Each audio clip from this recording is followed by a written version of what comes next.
हरिहंत सिद्ध सूर्य उपाध्याय साधु सर्व अर्थ के प्रकाशी मांगलिक उपकारी हैं। तिन्ह को स्वरूप जान रागते भई जो भक्ति काय को नवाए स्तुति को चारी है। धन्य धन्य ते नहीं ते काज सब आज भई कर जोरी बार बार वंदना हमारी है। मंगल कल्याण सुख ऐसो हम चाहत हैं। हो मेरी ऐसी दशा जैसी तुम धारी है। हो मेरी ऐसी दशा जैसी तुम धारी है। मंगलमय मंगल करन वीत राग विज्ञान नमो ताहि जाते भई अरहंतादि महान। करि मंगल करियो महा ग्रंथ करन को काज। जाते मिले समाज सब आवे निज पद राज।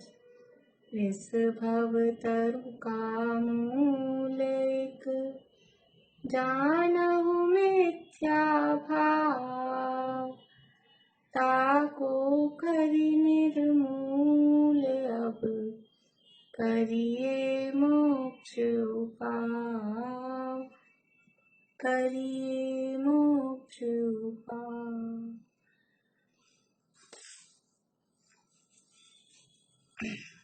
प्रश्न देख लिए क्या आप लोगों ने?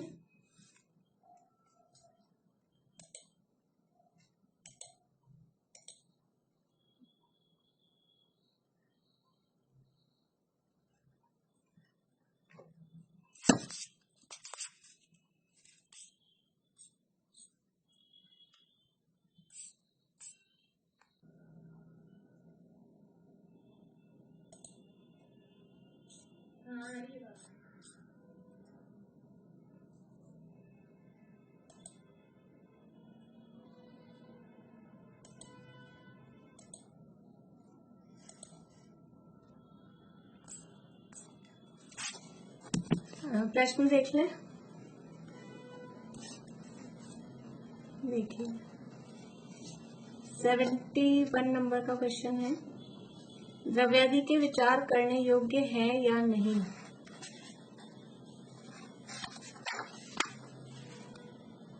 बोलिए पूर्णिमा आंटी।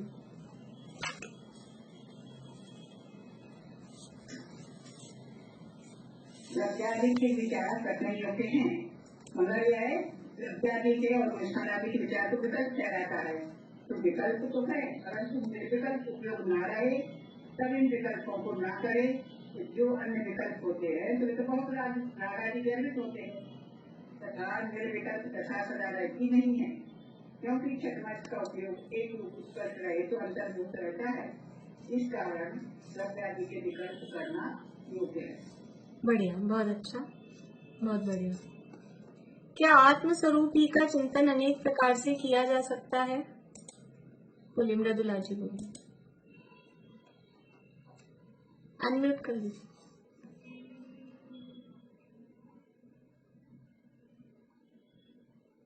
आत्म स्वरूप का चिंतन अनेक प्रकार से नहीं किया जा सकता है। सामान्य चिंतन में तो अनेक प्रकार बनते ही है और विशेष करके तो द्रव्य गुण पर्याय अनुष्ठान मार्गना शुद्ध अशुद्ध अवस्था इत्यादि विचार होगा। हाँ, इसलिए आत्म स्वरूप अकेला सामान्य रूप से आत्म स्वरूप का चिंतन अनेक प्रकार से नहीं किया जा सकता, उसमें विशेष करना ही पड़ेगा। मोक्ष मार्ग कैसे होता है?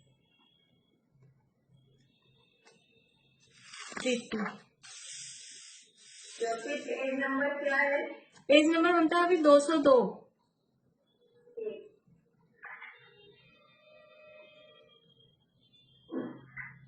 हाँ प्रीति बोल रहे हो?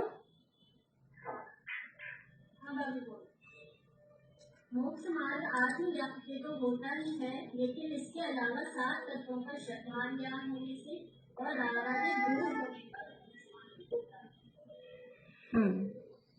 यानी अकेले आत्मज्ञान ही का नाम मोक्ष मार्ग नहीं है, अकेले आत्मज्ञान ही से नहीं, 7 तत्वों का शब्दान ज्ञान और रागादिक दूर होना, उससे ही मोक्ष मार्ग होता है। रागादिक दूर करने के लिए क्या करना?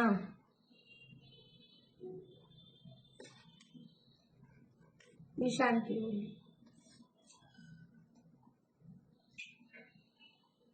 जो रागादिक को बढ़ाने के कारण है, उन्हें छोड़कर जो रागादिक घटाने के कारण हो, वहाँ उपयोग को लगाने से रागादिक दूर होंगे। नीचे भूमिका में तो बुद्धि पूर्वक ही ऐसे द्रव्य क्षेत्र काल भाव से दूर होना या उनसे निकट होकर रागादिक को दूर किया जा सकता है।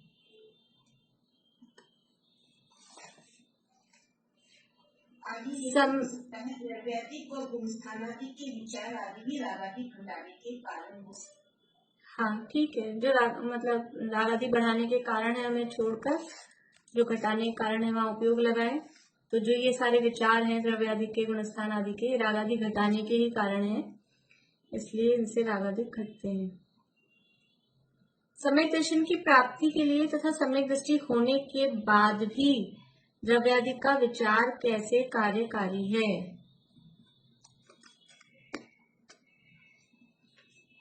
प्रीति बोलो। सम्यक दर्शन की प्राप्ति के लिए आत्मज्ञान के साथ साथ 7 तत्वों का शतमान ज्ञान और रागादि दूर करना आवश्यक है।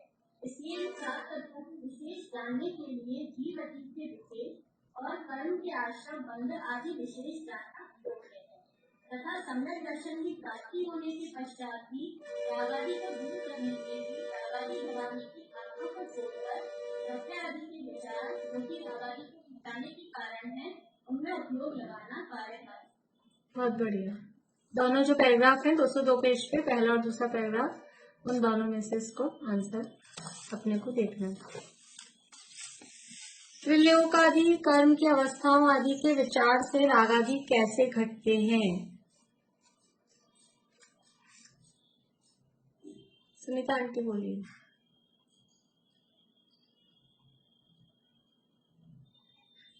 ज्ञानी की तो ऐसी बुद्धि होती है, अज्ञानी की नहीं होती। वहाँ पाप छोड़कर पुण्य कार्य में लगे महापुरुष रागादि घटते हैं। नहीं, ये नहीं है इसका आंसर।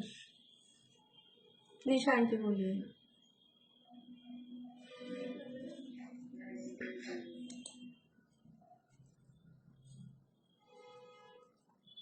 अवस्थाओं का विचार करने से त्रिलोक आदि अवस्थाओं का आंटी विचार फिर करने से रागादि शुरू से बोलिए, वो मुझे आवाज नहीं आई। त्रिलोक आदि कर्म की अवस्थाओं का विचार करने से रागादि घटते हैं, क्योंकि वे ज्ञेय मात्र है, इनसे इष्ट अनिष्ट बुद्धि नहीं होती है, इसलिए वर्तमान रागादि के वे कारण नहीं है। हाँ, वर्तमान रागादि इनको विशेष जानने से तत्व ज्ञान निर्माण होता है, इसलिए आगामी रागादि को घटाने के ही कारण है, इसलिए ये कार्यकारी। हाँ बढ़िया। सुनीता आंटी, ये ऊपर वाला पैराग्राफ है ना, वो आएगा इसमें कि इनका जो त्रिलोक आदि का विचार किया तो रागादि बढ़ नहीं रहे, वो तो ज्ञेय मात्र हैं, जानने योग्य है, तो कोई राग बढ़ नहीं रहा उससे, वर्तमान में भी नहीं बढ़ रहा, भविष्य के लिए भी आगे भी उससे नहीं बढ़ रहा है, घटाने में ही, आगामी में भी घटाने में ही कारण है। ठीक। स्वर्ग नरक आदि को जानने से तो राग द्वेष होंगे ना, स्वर्ग नरक आदि को जानेंगे तब तो राग द्वेष बढ़ेंगे। पूर्णिमा आंटी बोलिए।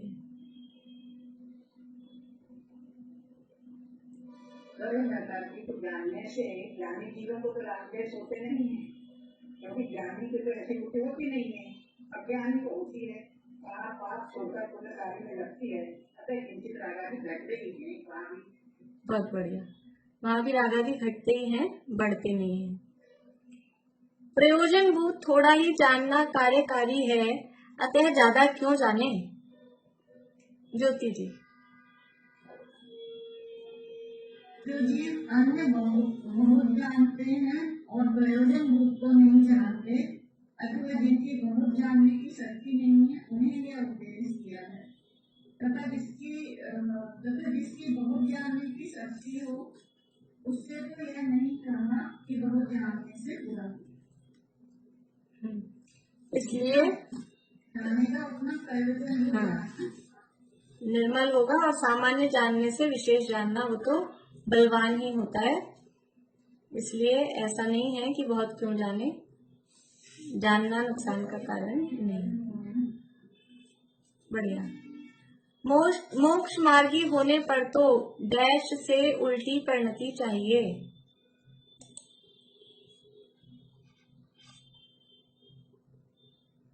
मृदुला जी बोलिए।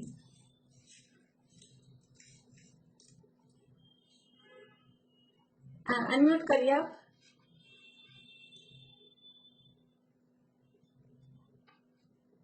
मोक्ष मार्गी होने पर तो संसारी जीवों से उल्टी परिणति चाहिए। हाँ, संसारी जीवों से उल्टी परिणति चाहिए। राग द्वेष छोड़ने के लिए जीव क्या करता है।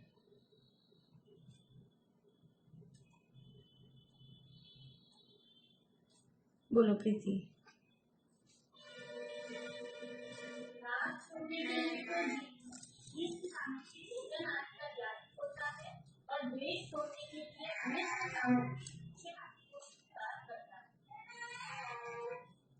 हाँ, राग छोड़ने के लिए इष्ट सामग्री का त्याग करता है, द्वेष छोड़ने के लिए अनिष्ट सामग्री को अंगीकार करता है। आगे और है ना, तपश्चरण करना क्लेश क्यों नहीं है। बोली पूर्णिमा आंटी। तपश्चरण करना क्लेशकारी नहीं है, क्योंकि स्वाधीन रूप से ऐसा साधन हो तो पराधीन निष्ठा अनिष्ट सामग्री मिलने पर भी राग द्वेष न हो। अतः होना तो ऐसा ही चाहिए, परंतु अंतनादि से देश को इसलिए क्लेश कहलाता है। तपश्चरण करना इसलिए क्लेश नहीं है। हाँ, और ये तपश्चरण को क्लेश मानना या भोजन में सुख मानना और भोजन छोड़ने में दुख मानना है तो संसारियों की परिणति है। मोक्ष मार्गी होने पर तो ऐसा होता नहीं है, इसलिए तपश्चरण को क्लेशकारी नहीं है। तपश्चरण को क्लेश मानना ये तो अपने 7 तत्वों की भूल में आता है ना। आत्म हित हेतु विराग ज्ञान ते लखे आपको कष्ट दान, तो ये तो संवर तत्व संबंधी भूल हो गई। तपश्चरण को क्लेश मानना संवर तत्व संबंधी भूल हो गई और अपने आप को मोक्ष मार्गी मान रहा है, इसलिए निश्चयाभासी है, इसलिए मिथ्या दृष्टि है, क्योंकि भूल ही है 7 तत्वों के संबंध में। ऐसा अंशनादि से द्वेष करने वाला मिथ्या दृष्टि यानी संसारी है या सम्यक दृष्टि सिद्ध कीजिए। अंशनादि से द्वेष करने वाला संसारी है कि मोक्ष मार्गी। बोलिए निशांति। अंशनादि से द्वेष करने वाला मिथ्या दृष्टि ही है, अर्थात संसारी ही है। संसारियों को इस अनिष्ट सामग्री से राग द्वेष होता है। यह जीव राग छोड़ने के अर्थ इष्ट सामग्री अर्थात भोजनादि का त्यागी होता है और द्वेष छोड़ने के अर्थ अनिष्ट सामग्री अर्थात अंशनादि को अंगीकार करता है। यदि यह स्वाधीन रूप से सहज ही ऐसी प्रवृत्ति करे तो पराधीन रूप इस अनिष्ट सामग्री मिलने पर भी राग द्वेष न हो, पर इसे तो अंशनादि से द्वेष हुआ, इसलिए अंशनादि को क्लेश रूप माना। अतः यह सिद्ध हुआ कि इसे भोजनादि से राग है, क्योंकि इसने उनमें सुख मान रखा है। इस प्रकार की प्रवृत्ति तो मिथ्या दृष्टियों के ही संभव है, सम्यक दृष्टि के नहीं। बहुत बढ़िया, बहुत अच्छा जवाब लिखा, बिल्कुल परफेक्ट, बहुत अच्छा। शास्त्रों में ज्ञान ही से सिद्धि क्यों कही है। शास्त्रों में कहा है ना ज्ञान बिना सिद्धि नहीं, तो शास्त्रों में ऐसा क्यों लिखा कि ज्ञान ही से सिद्धि है। बोलिए पूर्णिमा आंटी, बोलिए। शास्त्रों में ज्ञान से ही सिद्धि इसलिए कही है कि तत्व ज्ञान के प्रमुख है, तब से ही मोक्ष मानते हैं। उनको ऐसा उपदेश दिया है कि तत्व ज्ञान के बिना केवल पशु से मोक्ष मार्ग नहीं होगा, तथा तत्व ज्ञान होने पर रागा भी मिटाने के लिए तप करने का निषेध तो है नहीं, यदि निषेध हो तो गंधरा आदि का किसलिए करें, इसलिए अपनी शक्ति अनुसार तप करना योग्य है। हाँ, बढ़िया। जो केवल तप से ही मोक्ष मानते हैं, तत्व ज्ञान का ठिकाना ही नहीं है, उनके लिए ऐसा कहा है। वास्तव में तो शक्ति अनुसार तप करना योग्य है। देखो, खाली जो तप करता है ना, तत्व ज्ञान तो है नहीं, आत्मज्ञान नहीं है, और तप करता है, तप करने से सिद्धि होती है ऐसा मानता है। वो कैसा है कि किसी गांव के व्यक्ति ने देख लिया कि शहर में आया और किसी के बल्ब जल रहा था, और बल्ब जल रहा था तो उससे रोशनी हो रही थी, तो उसने भी क्या किया, अपने घर में आके बल्ब लगा लिया। तो और खूब कोशिश कर रहा है, तो रोशनी होगी क्या? अकेला बल्ब लगाने से रोशनी थोड़ी ना होगी, वो वायर कनेक्शन भी पहले तो वायर लगाने पड़ेंगे। अच्छा, तो वायर लगा लिए, सारे तार वायर लगा लिए, फिर भी रोशनी नहीं हो रही। क्यों नहीं हो रही? कि वो कनेक्शन तो लेना पड़ेगा ना बिजली का, बिजली का वो करंट तो आना चाहिए ना उसमें। अब यहाँ ये बाहर से बल्ब लगाते, तपस्या करने से सिद्धि होती है, तप करके देखता है लोगों को, तो तप करता है बाहर से, लेकिन अंदर का कनेक्शन तो हुआ ही नहीं आत्मा के साथ। आत्मा के साथ का कनेक्शन हो तो ये बाहर का तप का बल्ब से वो मोक्ष रूपी लाइट जल जाती है, लेकिन आत्मा के साथ कनेक्शन है नहीं, और कोरा बल्ब जलाते हैं, कोरा तप करते हैं। इसलिए शास्त्रों में कहा कि ज्ञान बिना सिद्धि नहीं है, अकेला तपस्या व्यर्थ का करते हैं, उसको ऐसा बात कहा है, लेकिन अपनी शक्ति अनुसार तप करना योग्य है। बहुत अच्छा उदाहरण दिया आपने। वो सब सुने हुए ही रहते हैं प्रवचनों में पीछे ऐसा। देखिए, अब अपने को बात करनी है, व्रतादि को बंधन मानता है। ये निश्चयाभासी की स्वच्छंद प्रवृत्ति का प्रकरण चल रहा है, और इसके 5 बिंदु हैं। कौन कौन से 5 बिंदु हैं निश्चयाभासी की स्वच्छंदता के? ज्योति जी बोलिए। शास्त्राभ्यास को निरंतर बनाता है, तपस्करण को अभ्यास बनाता है, और एक बीच में रह गया। हाँ, वो याद नहीं है मुझे, बस अभी पड़ेगा, याद नहीं है मुझे। चलिए, तो बोलो, प्रीति बोलो। क्या बताऊँ क्या? नहीं, प्रीति बता रही हूँ। अभ्यास को निरंतर मानता है, दूसरा द्रव्य आदि के विचार को विकल्पात्मक मानता है, तीसरा तपश्चरण को वृथा क्लेश मानता है, और चौथा व्रत आदि जो प्रतिज्ञा है उनमें बंधन में पड़ना मानता है, और जो शुभ काम है वो बंधन का कारण ये मानता है। बहुत बढ़िया। ये 5 उसकी निश्चयवासी की स्वच्छंदता, इस तरह से वो 5 प्रकार से उसकी स्वच्छंदता बताई जाती है। निश्चयवासी की मान्यता संबंधी 4 बिंदु। मोनल अभी बोलिए, मैं आपसे रोज पूछूंगी। निश्चयवासी की स्वच्छंदता के 4 बिंदु। भाभी अभी तो ऐसे देख के बता रही हूँ। ठीक है, देख के बताइए। हाँ,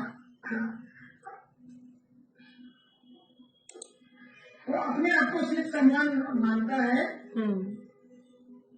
अपने आप को केवल ज्ञान आदि का सद्भाव मानता है,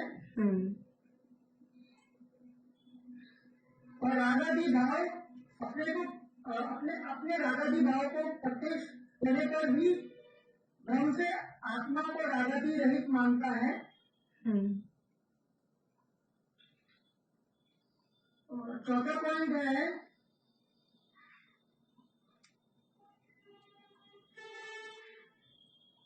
कर्म रागादि भाव जीव के नहीं, कर्म नो कर्म का संबंध होने पर भी। अच्छा, कर्म नो कर्म का संबंध होने पर भी कर्म ही नहीं मानकर अपने को अकर्ता मानता है। हाँ, अपने को वर्तमान में ही कर्मादि से रहित मानता है, कर्म के संबंध से रहित मानता है। ठीक है। ये याद करने हैं, और ये याद हो जाएंगे, इसके बाद में 5 और याद करने हैं फिर। हाँ, बिल्कुल। चलिए, तो यहाँ हमारा बिंदु चल रहा है इसके स्वच्छंद प्रवृत्ति के संबंध में। व्रत आदि को बंधन मानता है, 203 पेज पे नीचे से सेकंड करा है। तथा वह व्रत आदि को बंधन मानता है। सो स्वच्छंद वृत्ति तो अज्ञान अवस्था में ही थी, ज्ञान प्राप्त करने पर तो परिणति को रोकता ही है, तथा उस परिणति को रोकने के अर्थ बाह्य हिंसादि कारणों का त्यागी अवश्य होना चाहिए। क्या मानता है? व्रत लेने को बंधन में पड़ना, व्रत नहीं लेंगे हम ऐसे तो क्या है कि रात्रि में भोजन भी नहीं करते, हम बाजार जाकर भी कुछ नहीं खाते, लेकिन हम बंधते नहीं है मतलब क्या? इसका मतलब है कि अंदर में तुम्हारे कहीं ना कहीं चोर बैठा है कि हम तो खाते नहीं, हम बाजार में भी नहीं खाते, हम रात में भी नहीं खाते, हम आलू प्याज भी नहीं खाते। फिर नियम बंधन प्रतिज्ञा लेने में क्या डर है कि नहीं, फिर प्रतिज्ञा लेने में जरा ध्यान रखना पड़ता है, कहीं टूट नहीं जाए तो। अभी आगे तर्क देंगे कि प्रतिज्ञा नहीं लेने से वो भंग करने का पाप और बड़ा है, इसलिए हम बनते नहीं हैं। देखो ऐसे अपने को, अपन अभी क्लास में बैठे हैं, कुछ लोग तो जवाब देते हैं, कुछ लोग तो कुछ बस सुनते हैं खाली, तो पौन घंटा मौन रहते हैं। अब उनको कह रहे हैं आप पौन घंटे का मौन का नियम ले लो, नियम लेने में बंधन लगता है कि वे नियम कैसे लेंगे, ऐसे कुछ नहीं बोलेंगे, पौन घंटे तक चुपचाप सुनेंगे, ना उनको प्रश्न यहाँ जो चलते हैं उनका जवाब भी नहीं देना है, ना उनको खुद को भी कुछ पूछना है और कुछ भी नहीं बोलना है, चुप ही रहना है। फिर भी हम कह देंगे नियम ले लो, नियम लेने में बंधन लगता है। इसी तरह से अपन दिन में समझ लो कहीं गए, सुबह सुबह तो चलो कोई खाते पीते नहीं है, लेकिन दिन में अपन कहीं गए, मंदिर में गए और कहीं बाजार गए, कोई खाना पीना कुछ नहीं है, फिर भी अपन ऐसा कहो कि भी नियम ले लो कि कुछ नहीं खाना पीना, उसमें तो ऐसा लगता है। अभी 1 साल से मान लो, 1 साल कोई कुछ बीच बीच में गए होंगे, पर लगभग एक साल से सब अपने अपने शहर में है, जो जहाँ है वो वहीं है, तो नियम ले लेते हैं 1 साल तक कहीं नहीं जाएंगे जयपुर से बाहर, नहीं कभी जाना पड़ेगा, तो नियम लेने में, प्रतिज्ञा लेने में ऐसा लगता है बंधन हो गया हमको। तो प्रतिज्ञा लेने को, व्रतादिक लेने को बंधन मानता है। तो कह रहे ये तो उसकी मान्यता हुई, व्रतादिक को बंधन मानता है। तो स्वच्छंद वृत्ति, तो स्वच्छंद वृत्ति मतलब बिना प्रतिज्ञा, बिना नियम वाली जो उसकी प्रवृत्ति थी, बिना किसी व्रतादि का पालन किए हुए जो उसकी प्रवृत्ति थी, वो तो अज्ञान अवस्था में ही थी। अब जब ज्ञान प्राप्त हो गया तो ज्ञान प्राप्त करने पर तो परिणति को रोकता ही है, ऐसे तो चल ही रहा था। जब तक ज्ञान नहीं था तब तक तो स्वच्छंद वृत्ति चली रही थी ना, बिना नियम वाली। अभी जो लोग आलू खाते हैं वो कौन सा रोज खाते हैं? वैसे भी हम एक सब्जी बनाते हैं तो रिपीट नहीं करते 2-4 दिन तक उसको, ये तो कल ही बनाई थी, तो परसों ही बनाई थी, तो रोज कौन खाते हैं?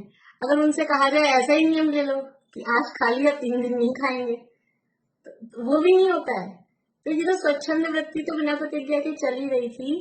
अब अगर तुमने ज्ञान प्राप्त किया तो ज्ञान प्राप्त करने पर तो परिणति, अभी ज्ञान प्राप्त करना मतलब कि ये समझ में आ गया कि इसमें हिंसा है, इसमें दोष है, इसमें पाप है, तो ये ज्ञान प्राप्त हुआ ना।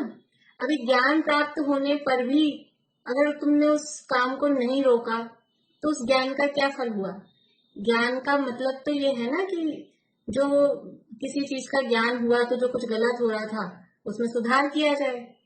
अब ज्ञान भी हो गया फिर सुधार भी नहीं हो रहा है, ये तो पहले भी था और ज्ञान भी हो गया तब भी हो ही रहा, तो फिर फर्क क्या हुआ? अज्ञान अवस्था में और ज्ञान अवस्था में फर्क क्या हुआ? कह रहे स्वच्छंद प्रवृत्ति तो अज्ञान अवस्था में ही थी, ज्ञान प्राप्त करने पर तो परिणति को रोकता ही है। तो बाहर से रुकना, बाहर से होना वो तो एक अलग बात है ही है, मान्यता में तो हो जाता है ना। ज्ञान वाली अवस्था और अज्ञान वाली अवस्था, दोनों अवस्था में बाहर की प्रवृत्ति तो जब ठीक होगी, जब ठीक होगी, लेकिन वो मान्यता तो सुधरती है कि नहीं सुधरती है? वो उदाहरण दिया था मैंने आपको, बताया था 34वीं गाथा का समय सार का। वो किसी का धोबी से चद्दर लाके ओढ़ के सो गया, अपना समझकर दूसरे का चद्दर लाके ओढ़ के सो गया, दूसरे का वस्त्र लाके। तो अब ये जब तक पता नहीं था तब तक तो स्वच्छंदता से आराम से निशंक होके ओढ़ के सो रहे थे। अब जब पता चल गया तब भी एकदम से छोड़ा नहीं उसको, लेकिन मान्यता में तो त्याग हो गया ना कि ये मेरा नहीं है। तो आप कहोगे फिर क्या फर्क, हमको फर्क तो दिख ही नहीं रहा, अज्ञान अवस्था में भी ओढ़ के सो रहा था, ज्ञान होने पर भी ओढ़ के सो रहा है, लेकिन उसकी बाहर की प्रवृत्ति में थोड़ा टाइम लगता है, बाहर का चेंजेस दिखने में टाइम लग जाता है, लेकिन अंदर मान्यता में तो बदलाव आ गया ना। तो यहाँ पर भी अज्ञान अवस्था और ज्ञान अवस्था, इसमें मान्यता में तो फर्क आएगा ना। ये जो स्वच्छंद प्रवृत्ति, ये निश्चयवासी की स्वच्छंदता है, ये भी मान्यता में है उसकी स्वच्छंदता। वो मानने में व्रतादि लेने को बंधन में पड़ना मानता है, तो मान्यता तो सुधरे उसकी कि व्रतादि लेना बंधन में पड़ना नहीं है। जैसे ऊपर तपस्या की बात थी, तो कोई तप कर पाता है, कोई नहीं कर पाता है, लेकिन श्रद्धान में तो उसको बुरा नहीं जानता। श्रद्धान में तो तप करना है, करना चाहिए, करने योग्य ऐसा मानता है, और ये तो श्रद्धान में ही गलत मानता है कि तपस्या करना व्यर्थ है, वृथा है, वृथा क्लेश है। ऐसे व्रतादि लेना बंधन में पड़ना मान रहा है। आप व्रतादि ले रहे हो कि नहीं ले रहे हो ये अलग मैटर है, लेकिन आपकी व्रतादि के संबंध में मान्यता क्या है, सोच क्या है, उससे आपकी सही श्रद्धा है कि विपरीत श्रद्धा है उसका निर्णय होता है। तो ये स्वच्छंद वृत्ति तो अज्ञान अवस्था में थी ही, ज्ञान प्राप्त करने पर तो परिणति को रोकता ही है, तथा उस परिणति को रोकने के अर्थ बाह्य हिंसादी कारणों का त्यागी अवश्य होना चाहिए। अब जब ज्ञान हुआ तो वो जो परिणति ऐसे ही विचर रही थी, मतलब स्वच्छंद हो रही थी, उस स्वच्छंद प्रवृत्ति को रोकने के लिए क्या करता है कि बाहर में हिंसादी कारणों का त्यागी होता ही है, होना ही चाहिए। कि हम यद्वा तद्वा कुछ भी कैसे भी हमारी प्रवृत्ति हो रही थी, और अब हमारे को ज्ञान हुआ, तो उसको रोकने के लिए जहां हिंसा होती है, जो झूठ के स्थान है, चोरी कुशील परिग्रह के स्थान है, ऐसे स्थानों का त्यागी होना ही चाहिए। ज्ञान हो जाए और अज्ञान फिर ऐसा नहीं हो, ज्ञान होने के बाद भी जो पाप के स्थान है उनका त्याग नहीं हो, तो फिर क्या फर्क हो। इसलिए कह रहे हैं उनका त्यागी तो अवश्य होना ही चाहिए। फिर वह कहता है हमारे परिणाम तो शुद्ध हैं, बाह्य त्याग नहीं किया तो नहीं किया। अब तो परिणाम को देखो ना, क्रिया को क्यों देख रहे हो। हमारे परिणाम शुद्ध हैं, हाँ हम तो अपने भाव अच्छे रखते हैं। आप इतना पढ़ते सुनते हो, आपके भाव तो बिगड़ते रहते हैं, गुस्सा करते हो, हम तो अपने भाव अच्छे रखते हैं। खाने पीने में क्या रखा है, खाने पीने में क्या रखा है, ये तो जड़ की क्रिया है, हम तो भाव शुद्ध रखते हैं। कह रहे हमारे तो परिणाम शुद्ध हैं, बाहर में त्याग किया कि नहीं किया उससे क्या फर्क पड़ता है। ये इसकी स्वच्छंदता का उदाहरण है, ऐसा तर्क कि हमारे तो भाव अच्छे हैं, बस अच्छे भाव रखते हैं अपन तो, खाने पीने में क्या धरा है। उत्तर, यदि यह हिंसादी कार्य तेरे परिणाम बिना स्वयं होते हो तो हम ऐसा माने। तुम ये जो हिंसा व्रतादि नहीं ले रहे हो ना, अव्रत रूप दशा है। अव्रत रूप दशा है मतलब 5 पापों में प्रवृत्ति है। अव्रत किसे कहते हैं, व्रत का उल्टा अव्रत। और व्रत किसे कहा, हिंसा नृत्य ब्रह्म परिग्रहेभ्यो विरति व्रतम। हिंसा झूठ चोरी कुशील परिग्रह, इन 5 पापों से विरक्त होना वो व्रत है। तो इन 5 पापों से विरक्त नहीं हुए वो अव्रत है। तो यदि तुमने ये व्रत नहीं लिए, यानी हिंसादी कार्यों में प्रवृत्ति हो रही है, तो ये जो कार्यों में प्रवृत्ति हो रही है ये तुम्हारे परिणाम के सहित हो रही है कि बिना परिणाम के हो रही है।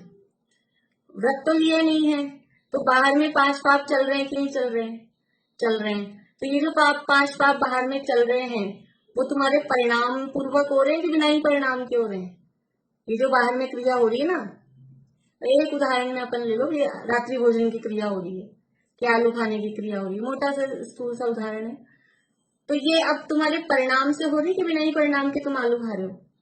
तो कह रहे हैं अगर तेरे परिणाम बिना स्वयं होते हो तो हम मान लें कि तुम्हारे तो परिणाम तो शुद्ध है क्रिया से। तर्क क्या था उसका, हमारे तो परिणाम भाव अच्छे रखते हैं, बाह्य त्याग किया तो किया, नहीं किया तो नहीं किया, उससे क्या फर्क पड़ता है। यदि तेरे परिणाम के बिना ही ये बाहर में ऐसा काम हो रहा है तब तो मान ले, और यदि तू अपने परिणाम से करता है तो वहां तेरे परिणाम शुद्ध कैसे कहें, लेकिन बिना परिणामों के ऐसा काम हो जाता है कि तुम्हें रात्रि भोजन की क्रिया चल रही है, आलू खाने की क्रिया चल रही है, मतलब हिंसा आदि पापों में प्रवृत्ति चल रही है, और फिर कह रहे हैं हम बिना परिणाम के काम कर रहे हैं। ऐसा तो नहीं होता है। और यदि परिणाम पूर्वक हो रहा है तो फिर तेरे परिणाम शुद्ध कैसे रहे? यदि क्रिया हो रही है तो परिणाम शुद्ध कैसे रहे? परिणाम भी तो उस रूप हुए ना, वो खाने के भाव, वो करने के भाव, झूठ बोलना, कुशील सेवन करना, जो भी क्रियाएं हैं, अब्रह्म का सेवन करना, वो सब जो भी काम हो रहे हैं बिना भाव के हो रहे हैं या ऐसे हो रहे हैं अपने आप ही? भाव तो हो रहे हैं, फिर तुम्हारे भाव शुद्ध कैसे रहे? विषय सेवनादि क्रिया अथवा प्रमाद रूप गमनादि क्रिया परिणाम बिना कैसे हो? चलो खाने पीने में तो कोई ऐसा कह सकता है कि जबरदस्ती हमारे मुंह में खिला देते हैं, क्या करें, बंदूक टांग देते हैं, वो तो चलो कोई बात नहीं। लेकिन ये विषय सेवनादि की क्रिया हो रही है, ये तो पाप अकेला एक ही तो है ना। अपन ने तो एक उदाहरण लिया है, हिंसा, झूठ, चोरी, कुशील, परिग्रह, सारे ही पाप है ना। तो परिग्रह का जो इतना सारा आडंबर दिखाई दे रहा है, अब्रह्म रूप कुशील वाला अकेला ऐसा नहीं कि पर स्त्री पर पुरुष के साथ सेवन करना है कुशील है। ये तो कुशील शब्द हम बोलते हैं, एक्चुअल में वो है अब्रह्म।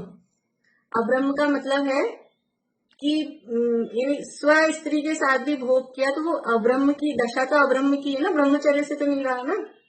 तो ये जो विषय सेवनादि की क्रियाएं हो रही हैं, भले ही न्याय नीति पूर्वक हो रही हो, लेकिन ये जो क्रियाएं हो रही हैं ये परिणाम से हो रही है कि बिना ही परिणाम के हो रही है? ऐसे ही हो रही है, ऐसे तो नहीं हो सकता है, परिणाम तो है ही कुछ ना कुछ।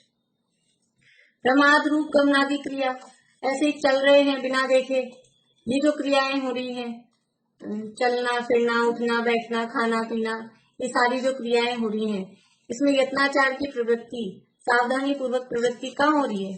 तो प्रमाद सहित ही ऐसी क्रियाएं हो रही हैं बिना परिणाम के कैसे हो? वह क्रिया आगे 204 पेज, वह क्रिया तो स्वयं उद्यमी होकर तू करता है और वहां हिंसा भी होते हैं, उन्हें गिनता नहीं है, परिणाम शुद्ध मानता है, सो ऐसी मान्यता से तेरे परिणाम अशुद्ध ही रहेंगे। कहीं भी ऊपर देख के चल रहा है मुंह ऊंचा करके, अब नीचे चीटियां मरती हो कि नहीं मरती हो कुछ पता नहीं है, और हमारे तो परिणाम शुद्ध हैं। जिसके परिणाम शुद्ध होते हैं उसको ऐसे ऊपर मुंह करने के चलने का भाव होता ही नहीं है, इससे चला ही नहीं जा सकता है, उसकी नजरें ऊपर उठेंगी ही नहीं। जिसके परिणाम शुद्ध हैं, जिसको ज्ञान हुआ है कि ये भी जीव है, ये अभी सड़क पे चलते हैं ना इन दिनों में, तो बहुत सारे पत्ते गिरे हुए होते हैं नीचे, पतझड़ का मौसम चल रहा है ना, तो वो पत्ते गिरे हैं तो वो भी अभी तो हरितकाय ही है, भले पीले होके गिर गए, सूखे तो नहीं है।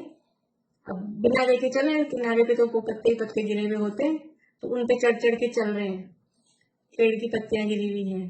तो ये हम तो अकेला चींटी कीड़ा मकोड़ा को वो ही नहीं दिखते, वो तो खैर बारीक होते हैं, पत्ते तो दिख रहे हैं ना, पर वो पत्तों में भी जीव है, हम उनसे बच के निकले, साइड में होके निकले, ऐसा भाव कहाँ है?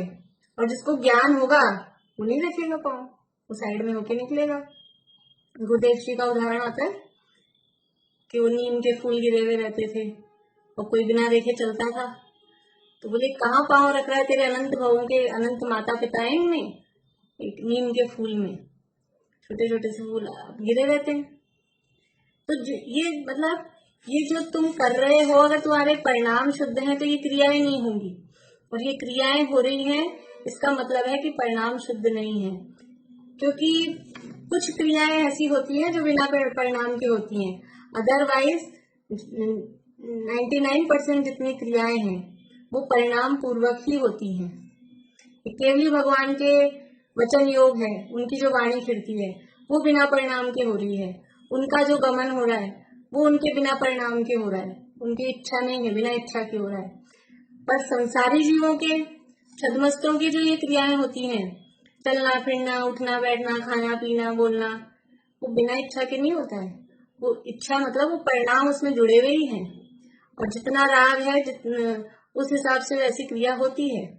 चौथे गुण स्थान वर्ती है तो उसको शादी करने का भी राग है, उसको घूमने फिरने का भी राग है, युद्ध में जाने का भी परिणाम है, वो उसकी भूमिका के योग्य होगा, लेकिन परिणाम नहीं है ऐसा नहीं है। अंदर से श्रद्धा अलग है, वो बात अलग है, लेकिन एक वर्तमान में जो भाव चल रहे हैं वो भाव पूर्वक ही वो क्रिया हो रही है, भले ही वो अंदर से उसको हे मानता है, हे बुद्धि है, लेकिन परिणाम तो हो रहे। अभी तुम तो पूरे मिथ्या दृष्टि हो और फिर कहते हो हमारे परिणाम शुद्ध है और ऐसी क्रिया हो रही है, व्रत आदि क्यों ले? तो ये तुम्हारा तर्क उचित नहीं है। इसलिए वो क्रिया तो स्वयं उद्यमी होकर कर रहा है। ये जो पाप रूप प्रवृत्ति है ना, उत्साह से कर रहा है। एक विरक्त भाव से हो तो भी हम समझ लें कि तुम्हारे परिणाम नहीं है, जबरदस्ती कोई करा रहा है, तो ना तो खेद है ना विरक्तता है, उद्यमी होकर कर रहा है, उत्साहित होकर वो सारे काम कर रहा है। वहां हिंसादिक होते हैं, उन्हें गिनता नहीं है और परिणाम शुद्ध मानता है। सो ऐसी मान्यता से तेरे परिणाम अशुद्ध ही रहेंगे। ये ऐसी मान्यता रखेगा तो परिणाम शुद्ध होने की चांसेस भी नहीं है, क्योंकि वो निमित्त नैमित्तिक संबंध भी है परिणाम का और क्रिया का, क्रिया का और परिणाम का, दोनों का आपस में निमित्त नैमित्तिक संबंध भी है। यानी क्रिया, परिणामों के निमित्त से क्रिया सुधरती है, क्रिया के निमित्त से परिणाम सुधरते हैं। दोनों का कुछ इस तरह का संबंध है। जैसे वो उस दिन बताया था ना आपको पुरुषार्थ सिद्धिउपाय का श्लोक, सूक्ष्मापि न खलु हिंसा परवस्तु निबंधना भवति पुंस हिंसाय तन निवृत्ति परिणाम विशुद्धये तदपि कार्या। कि पर वस्तु से हिंसा का वास्तव में संबंध नहीं है। हिंसा का संबंध किससे है कि आत्मा में मोह राग द्वेष की उत्पत्ति होना वो हिंसा है और मोह राग द्वेष की उत्पत्ति नहीं होना वो अहिंसा है। ये है हिंसा तो फिर ये परद्रव्य का त्याग क्यों कराया जा रहा है? आलू मत खाओ, रात्रि भोजन मत करो, जमीन मत खाओ और ये दूधल मत खाओ और बाजार की चीजें मत खाओ, ये सब क्यों कराया जा रहा है? जब हिंसा तो मोह राग द्वेष भावों की उत्पत्ति होना है ना, तो ये वही तो कह रहा है कि हम भाव शुद्ध रख रहे हैं, मोह राग द्वेष नहीं कर रहे। ऐसा भी कहते हैं कि राग द्वेष तो आप करते हो, ये खाना और ये नहीं खाना, हमारे तो सब में संभाव है, जो आ जाए जो खा लो। तो बोले आप कर रहे हो राग द्वेष, तो इन देव को मानना, इन देव को नहीं मानना, गुरु को नहीं मानना, सच्चे गुरु को, सच्चे देवशास्त्र गुरु को मानना, आप राग द्वेष करते हो, हमारे तो संभाव है, हम तो जो मिल जाए सबको ढोक लगाते हैं, जो मिल जाए सब खा लेते हैं, और जब मिल जाए रात में दिन में सब खा लेते हैं। तो ऐसा संभाव नहीं करना है यहाँ। तो कह रहे हैं कि हिंसा तन निवृत्ति परिणाम विशुद्धये तदपि कार्या। यद्यपि परवस्तु से हिंसा का संबंध नहीं है, भावों से ही है, लेकिन परिणामों की विशुद्धि के लिए परवस्तु का त्याग कराया जाता है, उससे परिणाम विशुद्ध होते हैं। अंदर से परिणाम विशुद्ध होते हैं तो बाहर में त्याग होता है, और बाहर में त्याग होता है तो परिणाम और विशुद्ध होते हैं। ऐसा वो निमित्त नैमित्तिक संबंध है। इसलिए व्रताधिक लेना वो बंधन में पड़ना नहीं है, उससे हमारे परिणाम शुद्ध होते हैं। अब यहाँ कह रहे तू ऐसी मान्यता रख रहा है तो परिणाम शुद्ध कहाँ होंगे? तो तेरे परिणाम तो अशुद्ध ही रहेंगे। आगे फिर अब कर लेंगे। अभी किसी को कोई प्रश्न हो तो बोलिए।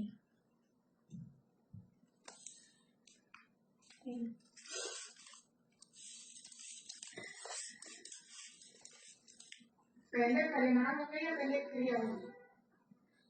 देखो, कभी पहले क्रिया हो जाती है, बाद में उसके अनुसार परिणाम शुद्ध होते हैं। और राजमार्ग तो यह है कि पहले अंदर से परिणाम शुद्ध होते हैं तो बाहर में वो त्याग होता भी है। राजमार्ग तो ये है। लेकिन कभी कभी ऐसा भी होता है कि पहले त्याग हो जाता है फिर उसके निमित्त से परिणाम भी शुद्ध होते हैं। जैसे ऐसा देखा जाए, पहले द्रव्यलिंग होता है कि पहले भावलिंग होता है? क्या होता है? पहले द्रव्यलिंग होता है मुनि बनने में कि पहले भावलिंग होता है? क्या होता है? भाव ही होता है, कभी भी द्रव्य इसमें नहीं है, पहले भाव से नहीं, आज की नहीं आज की नहीं, पहले द्रव्यलिंग होता है। देखो आपका, हाँ, अपेक्षा है इसमें हम। लेकिन भावलिंग किसे कहते हैं? भावलिंग कहते हैं तीन कषाय चौकड़ी के अभाव पूर्वक जो वितरागता है वो भावलिंग है। तो अब इसका अर्थ आप उसमें लगाओ। द्रव्यलिंग मतलब बाहर में नग्न दिगंबर दशा, और भावलिंग मतलब तीन कषाय चौकड़ी के अभाव पूर्वक वितरागता। तो पहले नग्न दिगंबर दशा होगी या पहले तीन कषाय का अभाव होगा? अब बताओ पहले क्या होगा? बोलो बेटा बाबू। हाँ, तो पहले द्रव्यलिंग होता है तो भी पहले त्याग किया वो उतनी उस लेवल की वितरागता हुई नहीं थी, लेकिन वो त्याग होते ही और फिर जीव पुरुषार्थ करता है तो वो लेवल बराबर हो जाता है। लेकिन फिर भी वो 3 कक्षाएं चौकड़ी के अभाव पूर्वक वितरागता तो अभी नहीं हुई थी प्रबलिंग जिस समय लिया, लेकिन अंदर से वो 3 कक्षाएं चौकड़ी के अभाव पूर्वक वितरागता होने की परिणति, मतलब वो अंदर उतना वैराग्य आ गया था, तो वो अंदर उतना वैराग्य आ गया तो एक तरह से वो भाव हुए, तब ये इन्होंने द्रव्य में त्याग किया। और फिर वो वास्तविक निश्चय से तो भावलिंग बाद में हुआ, लेकिन एक व्यवहार त्याग, जैसे सम्यक दर्शन की प्राप्ति के लिए कहते हैं व्रत कब होते हैं, व्रत कब होते हैं, सम्यक दर्शन से पहले कि बाद में? बाद में होते हैं, 5वें गुणस्थान में होते हैं, बाद में होते हैं। सम्यक दर्शन तो वैसे ही अविरत है, सम्यक दृष्टि तो 5वें गुणस्थान में होते हैं व्रत तो फिर जैसे रात्रि भोजन त्याग, वो तो प्रतिमा में है, 6ठी प्रतिमा में जाके हो रहा है, तो फिर हमको सम्यक दर्शन की प्राप्ति के लिए फिर रात्रि भोजन का त्याग करना जरूरी थोड़ी ना है। व्रत तो 5वें गुणस्थान में होते हैं ना, व्रत तो 5वें गुणस्थान में होते हैं, तो अभी तो हम तो सब 4थे गुणस्थान वाला ही अव्रती है, तो हम तो अभी महाव्रती हैं, तो हमें कुछ नियम लेने की जरूरत थोड़ी ना है। हम रात में खाएं, आलू प्याज खाएं, दिन में खाएं, कुछ भी खाएं, और अभी खाने की बात उदाहरण में आती है, और भी जो भी 5 पाप हैं, खूब झूठ बोलें, चोरी चकारी करें और मांस मदिरा का सेवन करें, क्या फर्क पड़ता है? व्रत तो 5वें गुणस्थान में होंगे, तो ऐसा नहीं है। उस पूर्व भूमिका में भी पहले सम्यक दृष्टि यद्यपि अव्रती है, लेकिन सम्यक दर्शन से पहले अन्याय अनित्य भक्ष्य का त्यागी, ये सामान्य सदाचार वो पहले होगा, और जब ये होगा तब वो सम्यक दर्शन की पात्रता, वो भूमिका तब बनेगी। अभी तो लब्धियों का प्रकरण चल रहा है, तो वो एक भूमिका अलग है, वो तो बिल्कुल निकट वाली भूमिका है, लेकिन ये तो स्थूल मोटी भूमिका भी जब बनेगी, जब जीवन में अन्याय अनिति अभक्ष्य का त्याग होगा, तब जाके कहीं कुछ चांसेस हैं। इसलिए कभी द्रव मतलब क्रिया से परिणाम, कभी परिणाम से क्रिया, कभी जैसे बच्चों को जबरदस्ती करा देते हैं, पहले ये नहीं खाना, ये नहीं खाना है, छोड़ दो, फिर वो अभी तो बचपन है, बच्चे हैं, नहीं समझते हैं तो कर देते हैं, तो अभी लेकिन वो क्रिया करते हैं, फिर धीरे धीरे उनके परिणाम भी वैसे हो जाते हैं कि नहीं, ये नहीं खाना चाहिए, ये नहीं करना चाहिए, ऐसा। तो ऐसा दोनों का निमित्तिक संबंध है, कभी ये पहले, कभी वो पहले। राजमार्ग वही है कि परिणाम पूर्वक ही उसका त्याग किया जाए, लेकिन बिना परिणाम के भी पहले त्याग, परिणामों की विशुद्धि के लिए पहले त्याग करा दें, तो बाद में परिणाम विशुद्ध हो जाए, ऐसा भी होता है। चलिए,